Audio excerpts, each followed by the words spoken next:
I hired a private investigator over the past month. My wife started acting differently and our arguments got pretty intense. Strangely enough, she didn't seem to notice any changes in herself. Meanwhile, I was up to my neck with my small business, which I had been running for 2 years. It required my full focus, so instead of delving too deeply into her behavior, I decided it would be easier to hire someone to help. I hired a private investigator. He wasn't cheap, but he was thorough. He even managed to bug her car at work. Pretty slick work. A couple of days later, I was listening in on a conversation between her and some guy. It turns out he's her colleague. They'd already hooked up a few times near the office and even at work. Now, her lover wanted to take things to the next level. A real bed. This time, they settled on meeting on Friday evening. I was at the hotel when I got a call from my friend. She told me she was going out with friends on Saturday.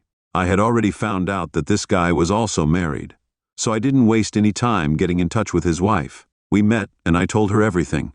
I said that if she wanted proof, she should come with me on Saturday night. So we followed my wife together. We rented a car and parked near the bar. It didn't take long before we saw her leaving with her lover. Turns out he was already waiting for her at the bar before we even arrived. His wife was in tears, so I told her to focus her energy on getting mad instead of crying. Then I watched as they headed toward her car, the one I bought for her, and he hopped into the driver's seat. They drove off to some cheap hotel near the airport. I suggested we wait a little, let them get undressed and get into it so we could make sure they were caught red-handed. I was given 5 minutes, so I knocked on the door and shouted, "Open up, security." The lover opened the door, barely holding up a towel. I smiled and said, "Hey there, I'm A's husband. You know what I mean?" Before he could react, I hit him right in the face. He hit the floor. After that, I gathered up my wife's clothes and dragged the guy out of the room. I pulled him outside and threw him into a snowdrift. It was January, and the snow was deep. His wife lost it completely and started hitting and kicking him while he was still lying there stunned. I went back into the room where my wife was sitting on the bed, trembling. She muttered, "You shouldn't have known that." That line lit a fire in me, and I took her out of the room and all the way to the car park. I pulled out my phone and started recording. She was shaking and admitted everything she'd done. I told her that her father would never forgive her for this. Without a second thought, I called her Dad. As soon as she realized what I was doing, she screamed, "No, no, no."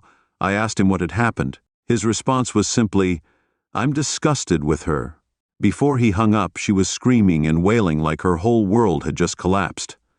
I threw her clothes at her and told her to get dressed. She kept trembling, unable to stop once she was dressed. I called a taxi, shoved her into the back seat, and sent her off to her sister's. After that, I got into her car, technically mine since I bought it for her. As for her lover and his wife, they drove off in the rental. On Monday, I called her boss and told him everything about his 2 employees. I said that if they kept working there, I'd be filing a lawsuit. It was a bluff, but I hinted that. I had some good contacts at the bar and in court, and they did the trick. He fired both of them afterwards. I packed up my wife's things and dropped them off at her sister's.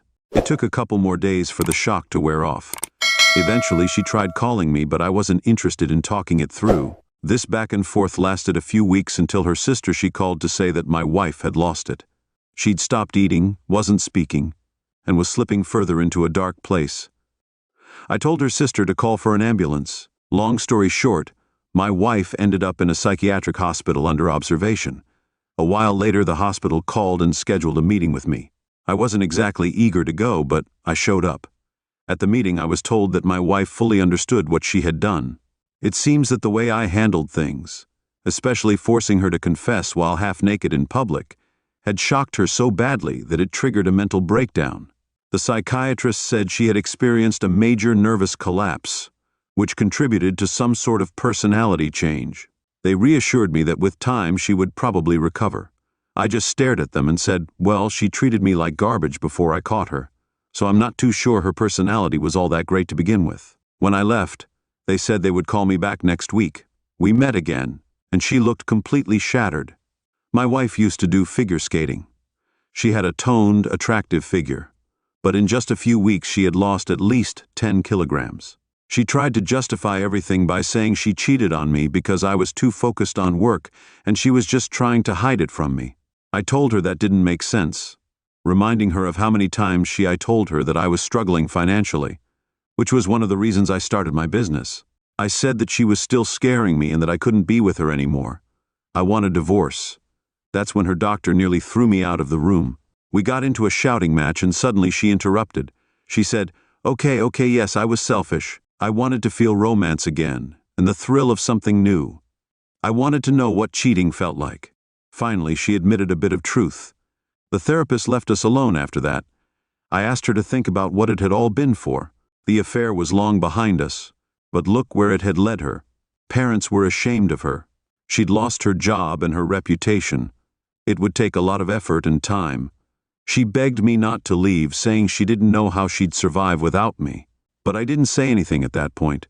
I was still in touch with her lover's wife. They were still living together under the same roof. One day, I asked her to meet up, suggesting we share a drink. She hesitated, reminding me that she was still married.